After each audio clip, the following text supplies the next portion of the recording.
কেউ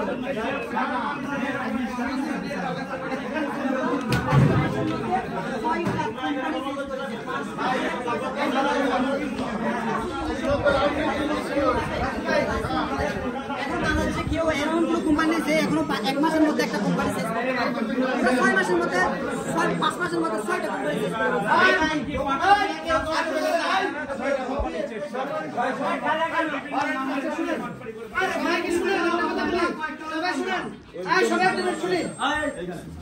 আমরা আমাদের স্টুডেন্ট তাদের উদ্যোগে মেহেদি আসো, আপনি জানেন আনসার না? আচ্ছা শুনেন, আমরা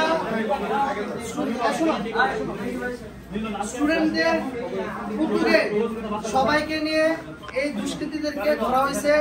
ওনাদের আমাদের কাছে যে সকল কাগজ, একটু কথা বলো না, শুনো। আমাদের এখানে হচ্ছে ওনাদের ব্যাংক স্টেটমেন্ট আমরা পাইছি, কোথায় কত টাকা জমা দেওয়া আছে এবং কোন কোন ব্যাংকে এদের লেনদেন আছে এবং ওদের টিম লিডার কিভাবে কাজ করেছে, টিমের একটা এই নথি আমরা পাইছি এবং কোন ভাবে তারা অর্গানাইজ করেছে, কাকে কোথায় দেওয়া আছে, এই লিস্টগুলো আমরা পাইছি। আমরা ওদের মোবাইল থেকে ব্যাংকের কর্মকর্তাদের সাথে আমরা সংযোগ পাইছি। একজন মহিলা কর্মকর্তা আছে, উনি সম্ভবত হচ্ছে মার্কেন্টাইলের, ওনার নাম হচ্ছে ডিএমডি, মার্কেন্টাইলের ডিএমডি সুলতানা আক্তার, ওনার সাথে ওনাদের একটা সংযোগ আছে। সবকিছু বিবেচনা করে এবং ওদের যে আর্থিক লেনদেন কত ছিল? 13 কোটি 60 লক্ষ টাকা। ও মাই গড, 13 কোটি 60 লক্ষ টাকা প্রাথমিক ধারণা।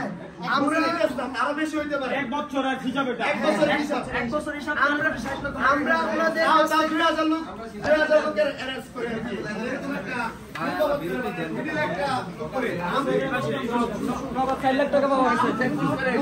নগদ কত পাইছে?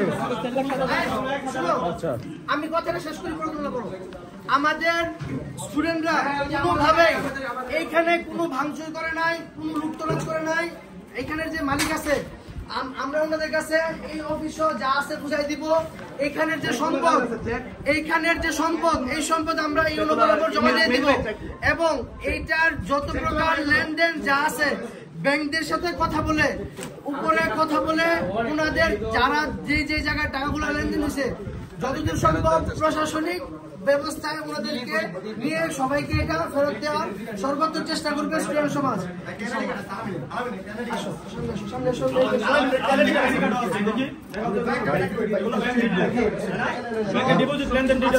আমাদের রেড কার্ডিং, আমাদের যে ছিল মেহেদি, আমরা কিছু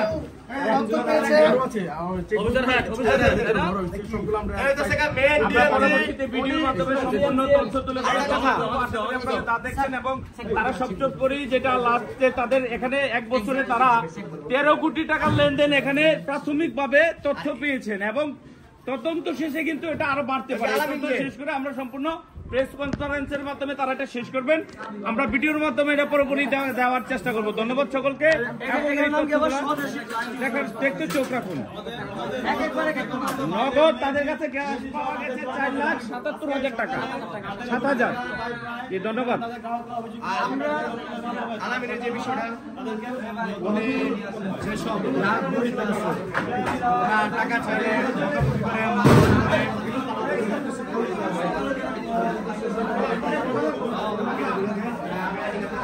আমাদের এখানে এই বিল্ডিংটা থেকে আছেন, ঠিক হবে। আর যদি ইন্স্যুরেন্সের কাগজ না হয় তাহলে টাকা ব্যাক দিতে হবে। আমি যখন এই কথা বলি তখন তারা আমাকে আমার গায়ের উপর হাত তুলে, আমি ওদের শক্ত হয়ে কথা বলছিলাম। হ্যাঁ, জিএম আছে, উনি আমার গায়ের উপর হাত তুলছে, কারণ জিএম বলছে আলামিন জুয়েল। দেখেন কি ভয়ঙ্কর ব্যাপার, এই ছেলের বাড়ি কক্সবাজার কুতুবদিয়া, সে তার বাটপাড়ি যখন বুঝতে পারে তাদের বলে, বলার পর এই ছেলেকে শারীরিকভাবে নির্যাতন করে এবং বিভিন্ন অন্ধকার রুমে আমাদের আটকে রাখা হয় 5 জনকে এবং প্রস্তাব করার জন্য পর্যন্ত কাউকে বের হতে দেয়নি। এরা আমাদেরকে অনেক বিভিন্ন ভাবে চাবি চুপে রাখছিল। আমি শুধু ইন্স্যুরেন্সের টাকা চাইছেন এর জন্য নাকি? ইন্স্যুরেন্সের টাকা আমরা দিছি, আমরা শুধু কাগজটা চাইছি। আমরা যদি আপনারা যদি আমাদের নামে ইন্স্যুরেন্স করে থাকেন তাহলে আমাদের একটা কাগজ ফটোতে দিতে হবে। ওরা আমাদেরকে সাধারণ একটা রিসিপ্ট দিয়েছে মাত্র, যে রিসিপ্টটা দিয়েছে, রিসিপ্টটা দেখান একটু। রিসিপ্টটা হচ্ছে, এটা হচ্ছে আমি যখন আসি তখন মার্কেন্টাইল ছিল, পরে 1 মাস পর্যন্ত জমা ছিল, এরপরে হয়ে গেছে হোমল্যান্ড। যদি এটা যদি ইন্স্যুরেন্সের হয়ে থাকে, ওরা যদি ইন্স্যুরেন্সের টাকা জমা হয়ে থাকে, তাহলে এখানে ইন্স্যুরেন্স কর্তৃপক্ষের একটা সেই টাকা দরকার। ইন্স্যুরেন্স কর্তৃপক্ষের এখানে একটা সিগনেচার টাকা দরকার। ওরা যেখানে টাকা জমা দিছে এখানে ব্যাংক নাম্বার, ব্যাংক হিসাব নাম্বার টাকা দরকার। যখন জমা দিছে এখানে ডেট নাম্বার টাকা দরকার, এখানে পরিচয় নাম্বার টাকা দরকার। তারপরে এরা এসে ধরা থাকে সত্যিকারে যদি এরা কিন্তু বিভিন্ন কোম্পানি ইন্স্যুরেন্সের ভাউচার করে থাকেন। আপনারা দেখুন, এই ভাউচারের মাধ্যমে তাদের কোনো সিল নেই, দেখুন জমার কোনো সিল নেই। এবং আমাদের এখানে ব্যাংকের দিক থেকে আছে, এই বিল্ডিং এর দিক থেকে আছে, বিল্ডিং একজন আসে বলে বিল্ডিং বলে আমরা বিল্ডিং এ যেতে না, এই যে বিল্ডিং ভাই আপনারা এই যে একটু আমরা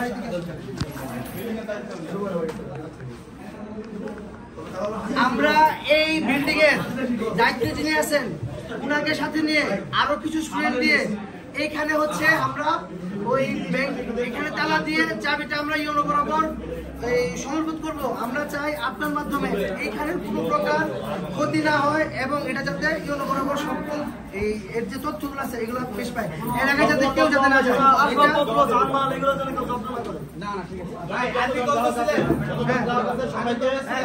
হ্যাঁ অনেক কথা হয়েছে, আমরা সবাই তবে আমাদের স্টুডেন্টদের পক্ষ থেকে আমরা একটা কথা বলতে চাই, প্রত্যন্ত অঞ্চল ভেদে শুধু শ্রীপুর নয়, যদি সবাই মনে করে শ্রীপুরবাসীর মতো এরকম যারা সহজ সরল এলাকার বাইরে শহরের বাইরে আছে ওদেরকে ধোঁকা দিয়ে তারা কিছু করতে পারবে, এই দিন শেষ হয়ে গেছে। কোন স্টুডেন্ট ওদেরকে এই সকল প্রতারণার জায়গা ইনশাল্লাহ আর দিবে না। প্রত্যেক জায়গা থেকে স্টুডেন্টরা তাদের দায়িত্ব নিয়ে কাজ করে যাচ্ছে এবং সকল ক্রেডিট স্টুডেন্টদের দেওয়ার জন্য আমি বলছি এবং স্টুডেন্টদেরকে আরো আগ্রহ নিয়ে প্রশাসনের পাশে দাঁড়াতে বলতেছি, যাতে কোনো প্রকার অপরাধ অপকর্ম কোনোভাবে ফাঁকা পায় এবং আমরা যাতে সকলের সামনে আসতে পারি। সকলের ভালোবাসা এবং দোয়া কাম্য করে ওদেরকে আমরা ইউনো এবং ওসি বরাবর সমর্পণ করার জন্য যাচ্ছি।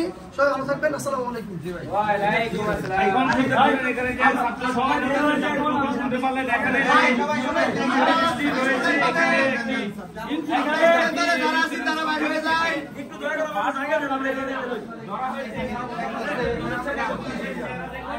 এখানে প্রাথমিকভাবে তারা যে বাটপারি করে অর্থ নিয়েছেন কোনো নাম নাই, উনিও এর সাথে যুক্ত, কোনো নাম রাখে নাই যাতে ধরা খায়।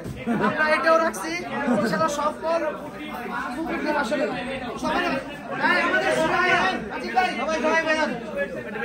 সবাইকে বের করে দেন, সবাইকে বের করে দেন।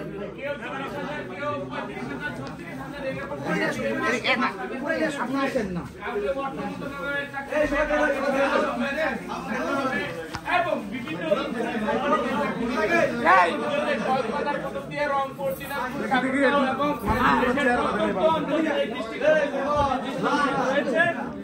শুধু চট্টগ্রাম থেকে 24 লক্ষ টাকা এবং এবছরের 24 লক্ষ টাকা হিসাব পেয়েছে শুধু চট্টগ্রাম থেকে।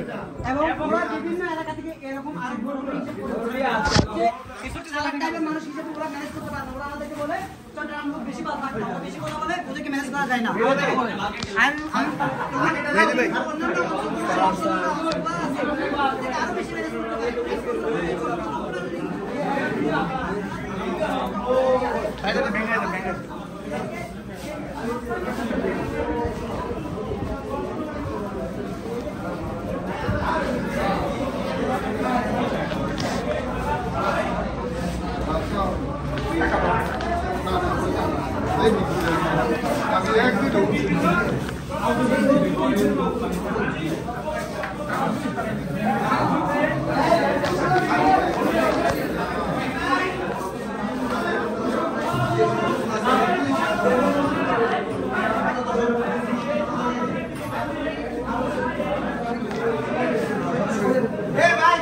করে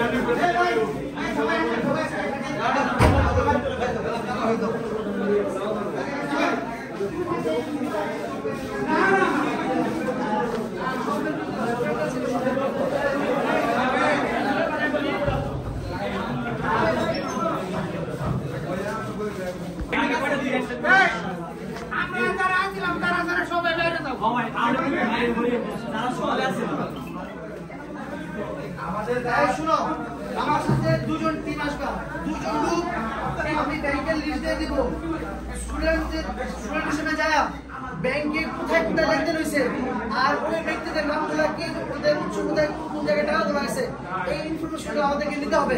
কারণ তারা কিন্তু মেন কালপ্রিট না, টাকাগুলো একটা জায়গায় অলরেডি চলে গেছে, ওদেরকে আমরা ঢাকায় সমন্বয় করে ওগুলোকে সকালে আমি আর পৌঁছে আসছিলাম, আমরা আসার সময় দেখছি যে আমার আরো ফাইল ছিল। সেকেন্ড ডে জিনিসপত্র আমরা বেরোতে দেই ভাই,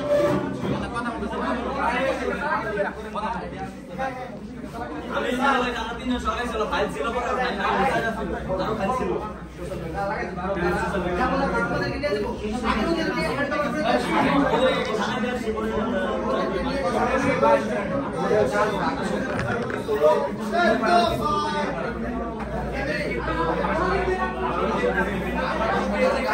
তারা